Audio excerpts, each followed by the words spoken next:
The stories it all felt like home, but then everything changed one by one. The main cast started leaving, the replacements didn't feel the same, and suddenly viewers were left wondering, why did their favorite characters disappear? Was it creative differences, career changes, or something deeper? The true story is more surprising than you'd expect.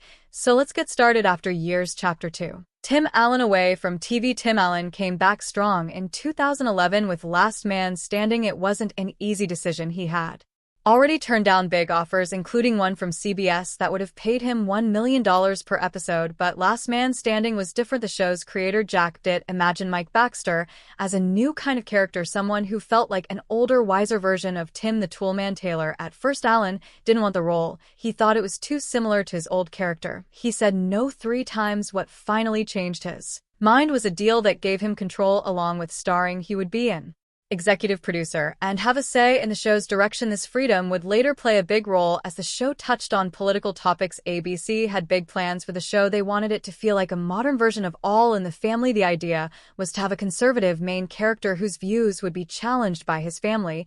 They put the show on Friday nights, a tough time slot, hoping Tim Allen's popularity would draw viewers. It worked. When it premiered in October 2011, 13.2 million people tuned in, making it ABC's biggest comedy debut since 2014. Even in its first season, it dominated its time slot and was especially popular with viewers aged 18 to 49. This was a big deal for a Friday night show, which is usually a hard slot to succeed in. Over 6 seasons, the show kept strong ratings, averaging over 8 million viewers per episode. That's why it shocked so many people when ABC canceled it in 2017, and even more shocking was the departure of the main cast in the first season of the show. Alexandra Croce. Chapter 3. Kristen Baxter played Kristen Baxter, the eldest daughter of Mike Baxter. Kristen was a young single mom who had her son Boyd at just 17. She worked as a waitress and lived with her parents while trying to balance her life. Viewers loved how Croce made Kristen feel real. She had a mix of sass and heart, making her funny, but also relatable. Her quick, witty comebacks with Tim Allen's character were a highlight, and she brought a lot of emotion to Kristen's struggles as a young mom. But after season 1, something unexpected happened. ABC announced that Crossan wouldn't return for the next season. They said it was due to creative differences, but the real reasons were more complicated. The show's producers decided to change Kristen's story. Instead of focusing on her being a young mom trying to figure things out, they wanted her to seem older and more experienced. They thought this would make the show feel fresh and create new ways for her to challenge Mike Baxter on political and social issues. To make this change, they recast Kristen with a new actress, Amanda Fuller. Another reason for the change had to do with how the sisters on the show looked. Even though Kristen was the oldest sister, Alexandra Crossan was actually younger than Molly Ephraim, who played Mandy, the middle sister. The producers felt this made things seem a little off. Amanda Fuller,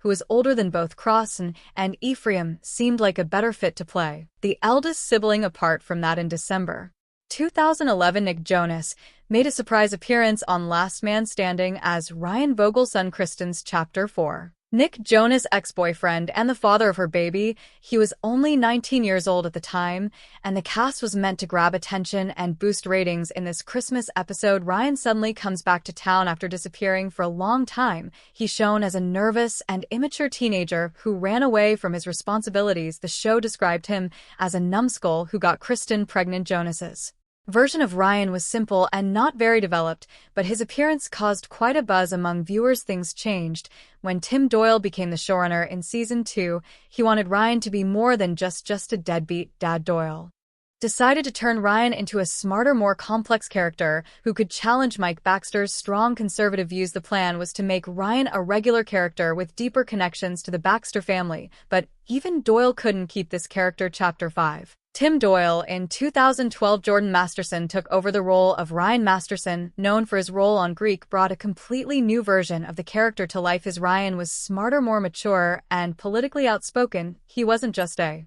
scared teenager anymore. He was now someone who could argue with Mike about big ideas like politics and values. This change gave Ryan a lot more depth and made him an important part of the show. Over time, Ryan's character grew even more. He went from being a struggling dad to running his own cannabis business, Best Buds. In later seasons, the show had fun with Ryan's success, showing how he unknowingly started acting like a capitalist, something that Mike found hilarious. In May 2017, fans of Last Man Standing were shocked when ABC announced it was canceling the show. It wasn't. Chapter 6. Canceled just any show, it was one of ABC's biggest hits. With over 8 million viewers and strong ratings, people expected it to return for another season, especially since it was doing so well on Friday nights. But instead, the cancellation came out of nowhere. The timing made it even more surprising. Just 2 months earlier, Tim Allen, the show's star, had caused a stir on Jimmy Kimmel Live. He joked that being a conservative in Hollywood felt like living in 1930s Germany. Many wondered if that had anything to do with the network's decision. ABC's president Channing Dungey said it wasn't about politics. She claimed the network wanted to stop airing comedies on Fridays and focus on fantasy and sci-fi shows instead. But for fans and even the cast, it felt like a slap in the face. The cast didn't hide their emotions. Tim Allen went on Twitter and said he felt stunned and blindsided by the cancellation. Nancy Travis, who played his TV wife Vanessa, shared her heartbreak with fans and thanked them for sticking by the show. Hector Elizondo, who played Ed, hinted in an interview that politics might have played a role in the decision. Chapter 7 Save Last Man Standing. While the older cast members were shocked, younger actors like Molly Ephraim and Caitlin just started moving on. They didn't expect the show to come back and began looking for new opportunities. Fans, however, weren't ready to say goodbye. They started one of the biggest Save the Show campaigns ever seen. Within a day, a petition to bring the show back got over 400,000 signatures. Fans took to Twitter, flooding it with millions of tweets using the hashtag #SaveLastManStanding. Some even sent toy tools to ABC's offices referencing Tim Allen's handyman character. Others paid for billboards in big cities like Los Angeles and New York, demanding the network bring the show back. Even politicians joined in, with Wisconsin Governor Scott Walker suggesting the cancellation might have been politically motivated. Behind the scenes, the reasons for the cancellation were a little more complicated. ABC had to pay $3 million for each episode because the show was made by 20th Century Fox. On top of that, Tim Allen's salary, over $200,000 per episode, added to the costs. After the cancellation, Fox executives started shopping the show to other networks, including CMT and NBC. In the end, Fox itself picked it up a year later. On May 11, 2018, Fox announced they were Chapter 8, the revival, bringing the show back. This wasn't just because of the fans. Fox noticed how well ABC had done with the Roseanne revival, which had millions of viewers. Seeing a chance for their own success, Fox decided to take a risk and spent $50 million to make it happen. A few days before the announcement, Tim Allen, the star of the show, dropped a hint on Twitter. He told fans to keep it up, showing that the deal was already in the works. Getting the show back wasn't easy. The timeline to get the show back on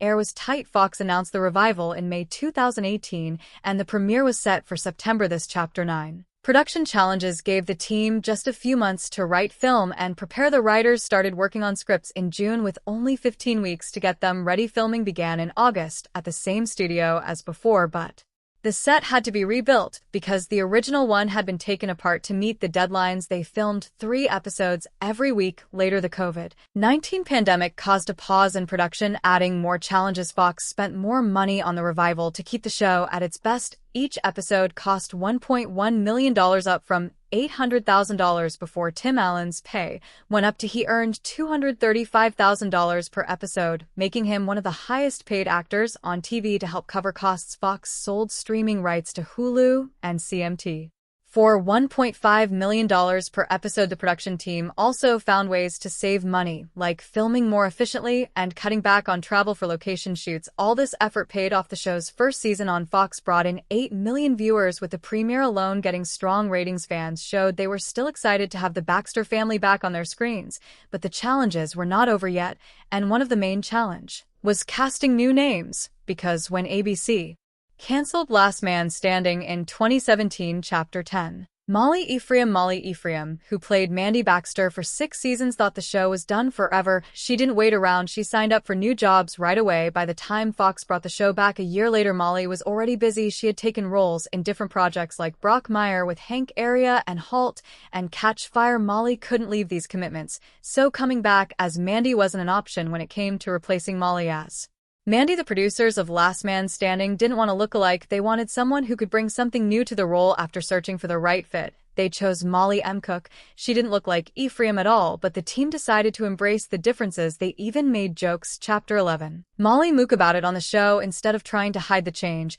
When Mook first appeared as Mandy in Season 7, fans were upset. They started the hashtag #NotMyMandy to complain, but M. Cook didn't let that stop her. Instead of copying Ephraim's version, she made Mandy her own. She focused on the character's love for fashion and her dream of becoming a designer. The writers gave her more serious storylines like Mandy's struggle with pregnancy and her relationship with Kyle. Over time, fans began to warm up to her, especially after her emotional scenes with Tim Allen, who played Mandy's father Mike. By then, Mook had proven she could bring something special to the character, but Molly Ephraim was not the only one who moved on. Caitlin Durr also had same kind of situation after first chapter 12. Caitlin Deborah cancellation of the show, she made a bold decision to shift her focus to films. This led to her breakout role in Kathryn Bigelow's Detroit, a critical turning point in her career. From there, her success snowballed. Within 18 months, she landed major roles in Booksmart 2019, where she starred alongside Beanie Feldstein, and the Netflix miniseries Unbelievable. These projects catapulted her into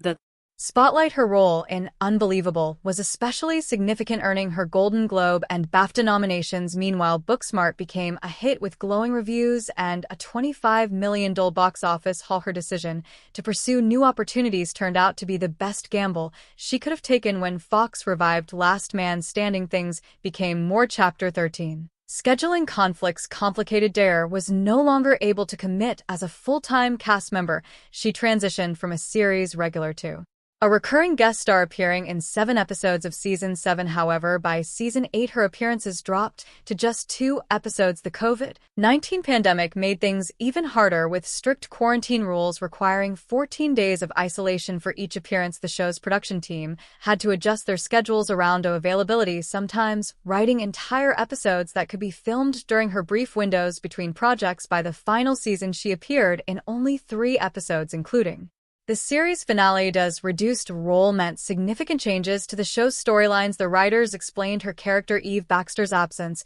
by sending her to the Air Force Academy. This creative decision allowed her sporadic returns to carry more emotional impact, deepening her character's arc. The show also made clever use of video calls to keep Eve connected to the Baxter family, even when they couldn't be on set. One standout episode, The Two Nieces of Eve, was crafted specifically to fit her limited availability. It focused entirely on Eve's relationship with her nieces, tying up several long-running storylines and giving fans a heartfelt moment with her character. Despite her busy schedule, Durr managed to juggle multiple high-profile projects. Between 2017 and 2021, she starred in Dopesick alongside Michael Keaton, took on a role in Dear Evan Hansen, and recently landed the part of Abby in HBO's The Last of Us Season 2. Her commitments were so demanding that Last Man Standing had to abandon plans for 2 of her episodes in Season 8 due to scheduling conflicts. Still, Dare remained loyal to the show that helped launch her career. In May 2020, Fox announced that Last Man Standing would end with its 9th season. Even though it was still very popular, the show averaged 8.3 million viewers per episode, making it Fox's second highest-rated comedy. Fans were surprised because the show had strong ratings and loyal viewers. Producer Kevin Abbott shared that they had already started planning for a 10th season. One big idea was to have Amanda Fuller's character Kristen take over Chapter 14. Final season Outdoor Man and rename it Outdoor Woman. This change would have focused on how the family business evolved over time and explored themes of generational change. The writers also wanted to bring back fan-favorite guest stars like Jonathan Taylor Thomas and Richard Kay for storylines that tied into their earlier appearances, making it even more exciting for longtime fans. As the final season approached, Abbott revealed that Fox executives wanted a big event to make it special. At first, Abbott wasn't interested. He felt the show worked best when it focused on small family-centered stories, but then writer John Hauer came up with an idea that got everyone excited, bringing back Tim the Toolman Taylor from Home Improvement.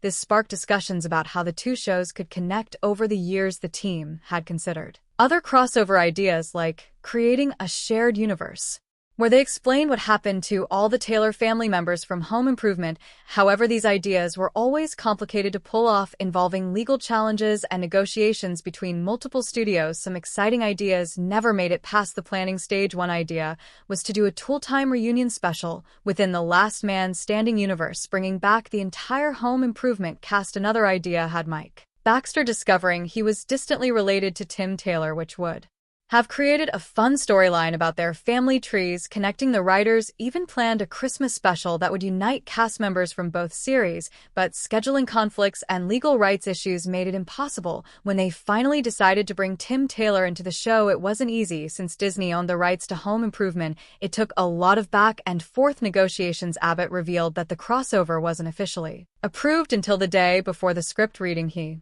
even threatened to move forward without Disney's permission to get things moving. Tim Allen, who played both Mike Baxter and Tim Taylor, had some conditions. He wanted Tim Taylor's character to be treated respectfully and given a proper reason for being in Colorado. The writing team rewrote the episode 3 times to satisfy everyone, including the original Home Improvement creators. Tim Allen went the extra mile to prepare. He rewatched episodes of Home Improvement to get back into character and make sure Tim Taylor and Mike Baxter felt like 2 different people. The final episode included subtle nods to Home Improvement, like references to Wilson and Tool Time, and even explained what happened to Tim Taylor after the original series ended. This crossover became one of the most memorable moments of Last Man Standing's final season, tying